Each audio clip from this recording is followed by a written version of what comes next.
여러분 안녕하십니까. 하리다 방송을 시작하겠습니다. 정치의병 중에서 행정의병의 둘째 시간으로 복지의병의 길에 대해서 말씀드리겠습니다.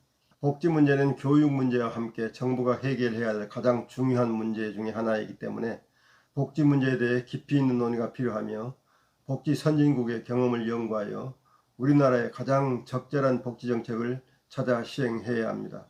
우리는 스웨덴을 비롯한 북유럽 국가들이 복지 정책에 많은 관심을 가지고 있습니다. 그들은 복지 제도도 거의 완벽하게 갖추고 있지만 그 복지 제도를 운영할 수 있는 민주적이고 공정한 시민의식을 갖추고 있는 것을 이해해야 합니다. 그들은 모든 국민이 평등하게 국가가 제공하는 복지 혜택을 누리면서 교육, 건강, 여가 활동을 하며 살고 있습니다. 우리가 보기엔 참으로 부러울 정도이죠. 그런데 그런 복지 제도를 시행하기 위해서는 국민이 엄청나게 높은 세금을 부담해야 합니다. 국민의 조세 부담률이 높다는 거죠. 일률적으로 말하기는 어렵지만 스웨덴의 소득세율, 부가가치세율은 우리와 차원이 다르게 높습니다. 특히 우리나라의 부가가치세율이 10%인데 스웨덴은 25%인 점이 눈에 띄죠.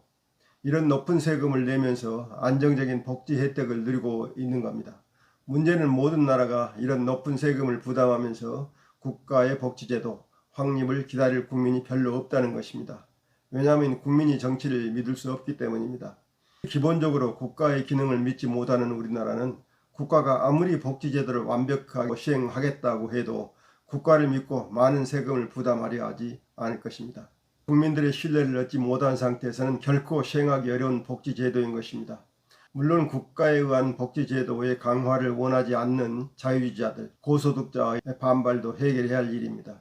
따라서 복지제도는 정치의 신뢰도와 함께 성숙해질 수 있습니다. 그런 점에서 복지의병은 무작정 복지의 확충만 요구해서는 안 됩니다.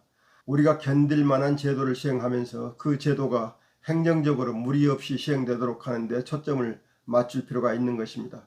초등학교에서 무상급식을 시행하는 것도 수많은 반대를 넘어서야 했던 기억이 있습니다.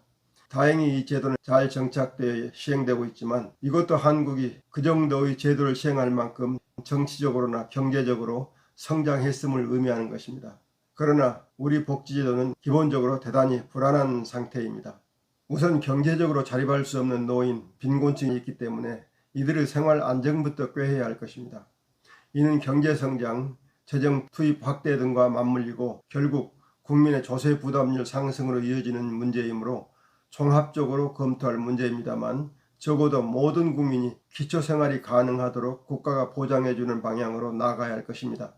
노인복지, 장애인복지, 어린이복지 등 복지 문제를 해결해야 할 분야가 많이 있으므로 각 부문의 시급한 복지제도를 찾아 이를 정책으로 만들고 국가 재정을 투입하는 절차를 거쳐야 할 것입니다.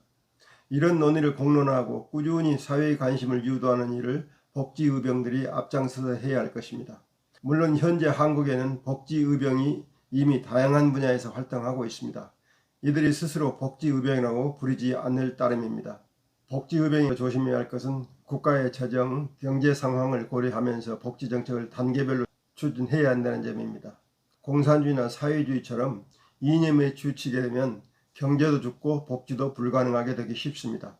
그렇다고 해서 신자유주의자들처럼 소득격차를 용인하면서 돈이 남아돌 때 복지에 재정을 투입하겠다고 하면 복지는 영원히 불가능해지겠죠. 따라서 복지정책을 꾸준히 추진하되 경제 상황과 재정 여건을 고려하면서 점진적으로 추진하는 것이 매우 중요하다고 생각합니다. 복지는 혁명이 필요한 것이 아니라 의식의 계획과 함께 정책이 그에 맞게 개선되도록 해야 하는 것입니다. 이런 점에서 스웨덴의 복지정책을 설계한 비그포르스가 제안했던 잠정적 유토피아 개념이 바람직합니다. 인간은 한 걸음의 유토피아에 도달할 수 없습니다. 공산주의가 혁명을 통해서 모든 사람이 평등하게 잘 사는 사회를 추진한다고 했지만 실제로는 공산주의 독재로 귀결되었고 결국 인민의 희생 위에서 공산당 간부들만 배불리는 사회가 되고 말았습니다. 이에 비해서 잠정적 유토피아는 목표를 현실적인 데 두고 국가의 살림계획을 세우면서 유토피아를 지향하는 정책을 하나씩 실현해 나가는 것입니다. 여기에는 자유주의나 공산주의 같은 이데올로기가 개입하지 않습니다. 오직 국민의 삶을 향상시키는 것에 집중하는 거죠. 세금을 어떻게 거둘 것인지, 복지정책의 우선순위를 어떻게 정할 것인지, 경제가 나빠지지 않고 지속 가능한 복지를 실현할 방법이 무엇인지 논의하여 국가적 목표를 정하는 것이 매우 중요하죠. 우리나라에서는 정치인들이 선거를 의식해서 산발적으로 복지 정책을 제시하는데, 그렇게 하지 말고 국가의 미래를 어디에 두고 민주주의와 경제 발전을 어떻게 함께 이루면서 복지 제도를 확충할 것인지 국민이 이에 대하여 인식을 하도록 공론화해야 합니다. 이런 공론화 작업에 복지의병들이 역할을 해야 할 것입니다. 우리의 가장 시급한 문제는 빈부격차를 줄이는 복지정책이 강구되어야 하고, 최소한의 생계비를 국가가 부담한다는 목표를 가지고 복지정책을 추진해야 할 것입니다.